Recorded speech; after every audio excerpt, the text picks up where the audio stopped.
Picture this. It's the peak of summer. Your garden beds have already yielded their first harvest, and you might think the gardening season is winding down. But what if I told you this is actually just the beginning, that you can get a second, maybe even a third harvest of your favourite vegetables? Yes, it's absolutely possible. And today, we're going to tell you about 6 vegetables you absolutely can, and perhaps should, plant again right now, in the middle of summer. Get ready to discover the secrets to a continuous harvest that many gardeners don't even know about. This brilliant technique is called succession planting. It's all about planting one crop right after harvesting another, or simply making multiple sowings of the same crop over the season.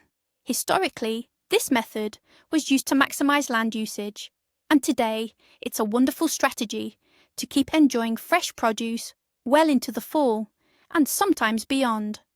Naturally, the summer heat can present a hurdle, but by knowing which veggies thrive in cooler fall temps and how to give them a little boost, you'll guarantee yourself more bounty. So, let's see who's ready to go back into the garden bed for a second planting right now. And first on our list is, drumroll please, bush beans. They're the real sprinters of the vegetable world. What makes them such a fantastic choice for a second planting? It's simple. They grow incredibly fast. If you planted them at the start of summer and have already harvested your first crop, don't rush to clear that spot. Right in that same spot or nearby, you can confidently plant a new batch. Unlike their vining cousins, bush beans don't need supports, which makes caring for them super easy. Just pop in a seed, and in just 50 to 60 days, or even faster depending on the variety and weather, you'll have fresh, crisp pods again. Imagine, just a couple of months after you thought, well, that's the beans finished, you'll have a fresh serving on your plate.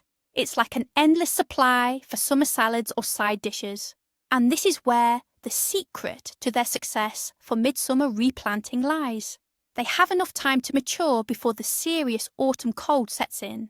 You plant them in warm soil where the seeds sprout quickly, and the warmth helps them vigorously build green growth and form pods. They're the ideal candidate for the harvest and immediately replant principle. Essentially, you're just not letting that bed sit empty. And it looks impressive. Imagine how quickly the picture changes. An empty spot, little sprouts, green bushes, and then it's all covered in tempting pods. It's not just gardening. It's like some kind of speed magic. There's a huge variety of bush bean types, and many are perfectly suited for our climate and for repeat plantings. Just choose varieties that boast a short maturity time. So if you have a free spot in the bed, after early potatoes, onions, or even that first round of beans, go ahead and plant again. And don't be surprised how quickly you see results. They really are one of the most rewarding vegetables for anyone who wants to get maximum yield with minimal effort and in a short time frame.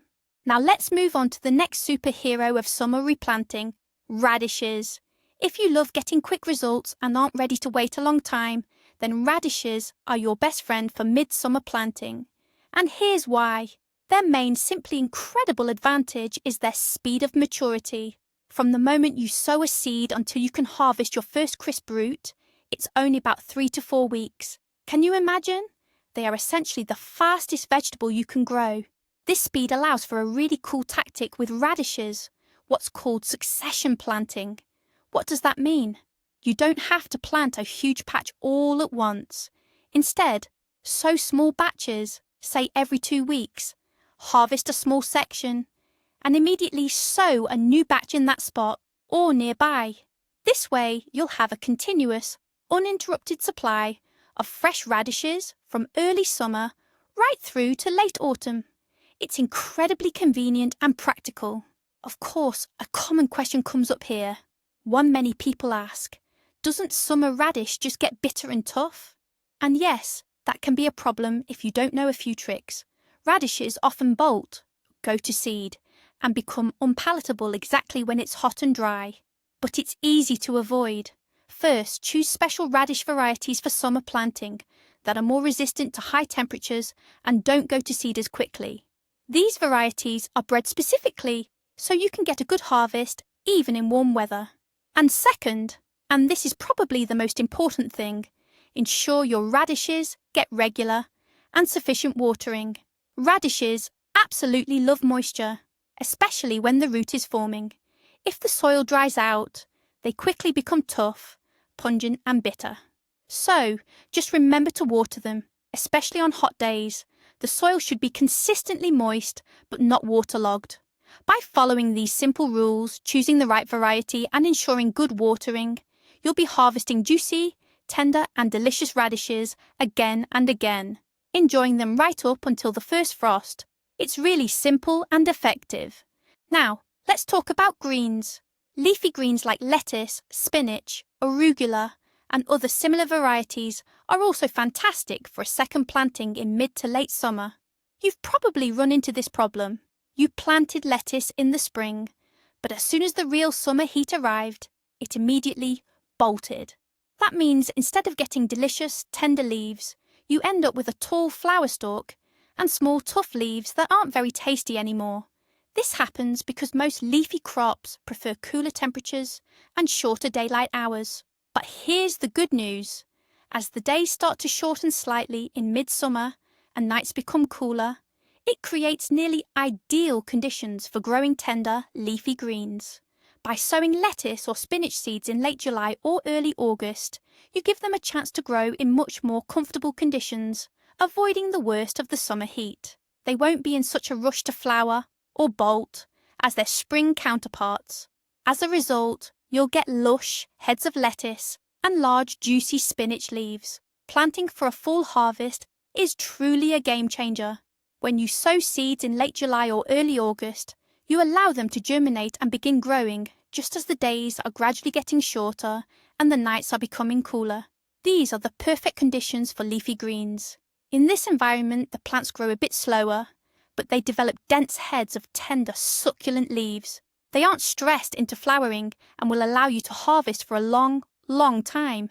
Imagine, when many other vegetables are already done for the season, you'll have fresh, crisp lettuce straight from the garden for dinner, or spinach for a healthy smoothie or a hot dish. This really extends that feeling of freshness from the garden well into late autumn. Caring for them is quite simple. Regular watering to keep the leaves tender and juicy, and perhaps some light shade on the very hottest days if you happen to get unusually warm weather. But generally, the cool autumn air does most of the work for you. It's a fantastic way to get those melt-in-your-mouth, tender leaves long after the summer plantings have finished their run. Try planting different types: loose-leaf lettuce, romaine, spinach, arugula. You'll have wonderful vitamin diversity right at your fingertips. Let's talk about those who like to hide underground, root vegetables. And our first root vegetable hero for a second summer planting is the humble carrot. Yes, that's right, the common carrot we typically sow in early spring. But it thrives just as well when sown in midsummer. Of course, there's one important detail to keep in mind. Carrot seeds need specific moisture and coolness to germinate properly. Sowing them into dry, sun-baked soil might cause them to simply go dormant or sprout very poorly, if at all. So, if you're planning a second planting of carrots in July or August, it's crucial to prepare the seedbed properly. The soil needs to be loose and, most importantly, consistently moist.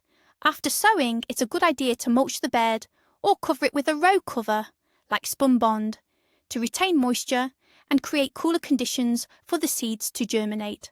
Once the first seedlings emerge, you can remove the cover. However, carrots sown in midsummer offer some distinct advantages.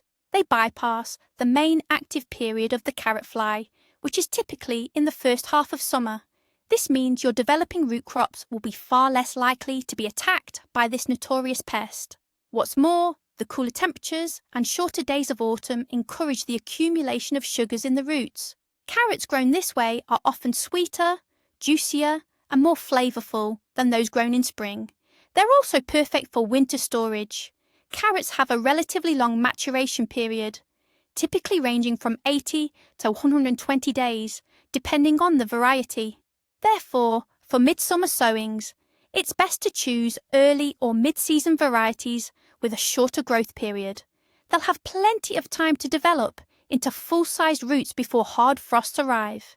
Caring for these autumn carrots is similar to spring sown ones: thinning, regular watering, especially in dry conditions, and keeping the soil loose. Getting a second harvest of such delicious and healthy carrots. Isn't that reason enough to give summer sowing a try? Our next root vegetable candidate for a summer refresh is the humble beet. This is another superfood we typically plant in spring, but it absolutely thrives with a second sowing in midsummer. Just like carrots, beets are a versatile player in the kitchen. You don't just get the main root, you also get those young tender greens, perfect for salads or traditional dishes like botvinnik. So why are beets so great for planting again in July or August? First off, beet seeds germinate faster than carrot seeds and are less picky about perfect conditions. While they certainly appreciate moist soil, sowing them into warm ground gives them a quick start. Second, much like carrots, those lovely autumn conditions, cool nights and gradually falling temperatures, are absolutely ideal for developing sweet roots. Full-grown beets really load up on sugars and become incredibly delicious. They're often less fibrous than summer beets that can struggle in intense heat. Maturation time for beets depends on the variety, but you're typically looking at anywhere from 60 to 100 days. By choosing early or mid-season varieties for your summer planting, you're pretty much guaranteed a harvest of nice roots before the first hard frost. The young greens, though, can be snipped and used much sooner, just a month to 6 weeks after sowing. That's a fantastic bonus. Imagine a salad made with fresh beet greens alongside some tender young beets. It's truly a taste sensation. Caring for beets is pretty straightforward. They need regular watering, especially when they're young and when the roots are forming. Thinning is a must. Otherwise, your roots will stay small. And, of course, keep the soil loose. Beets also tend to suffer less from pests than, say, carrots, which makes them an even more appealing option for a second planting. So, plant a little patch of beets in midsummer, and you'll ensure a supply of healthy goodness and vibrant colour all the way into autumn. And now we come to the sixth and final hero on our list for late summer planting, and that is peas. You might be surprised, but peas are another crop you absolutely can and should plant in midsummer for a full harvest. Many are used to sowing peas only in early spring, as soon as the snow melts. And yes, spring peas are wonderful, but they have one enemy: summer heat. Peas don't tolerate high temperatures well. In the heat, they quickly finish flowering, stop producing pods, and become susceptible to pests. But if you plant peas in late July or early August, you're back into their ideal growing conditions. Air temperatures aren't as high, and the nights are cooler. And this is when peas really hit their stride. Seeds sprout beautifully in the still warm soil, and then the plants grow and form pods in the comfortable cooler temperatures. In fact, fall-planted peas are often even more successful than spring-planted ones, precisely because you completely avoid that summer stress period for the plant. You'll be harvesting fresh, sweet peas right from the pod long after your spring-planted peas are done. It's incredibly rewarding to be picking fresh peas in September, or even early October. Care for fall peas is the same as for spring peas. They need support for their tendrils to climb and grow upwards, and regular watering, especially when they're flowering and forming pods. Choose early or mid-season, compact varieties to ensure they have enough time to produce a good harvest before hard frosts arrive. Illustration idea: show lush green pea plants with full pods, perhaps with a hint of autumn colour in the background. Give this fall pea trick a try. You won't regret it. Think about this. Just as your neighbours are wrapping up their gardening season, your garden is getting ready for a second harvest. But it's not just about getting more vegetables. There's a wonderful bonus here. Many root vegetables like carrots and beets, and even leafy greens, actually get sweeter and more flavourful after the first light fall frost. The sugars stored inside them turn your autumn harvest into a real treat. It's not a myth, it's science, and that makes all your summer planting efforts doubly rewarding. So don't rush to pack away your garden tools just yet. Summer is still going strong, and you have the perfect opportunity to enjoy fresh, delicious produce right from your garden beds for even longer. Try planting something from our list. Thanks for watching this video all the way to the end. If you found this helpful, please give us a like and subscribe to our channel so you don't miss out on future tips. What vegetables are you planning to plant for a second harvest this season? Let us know in the comments below. See you next time on the channel.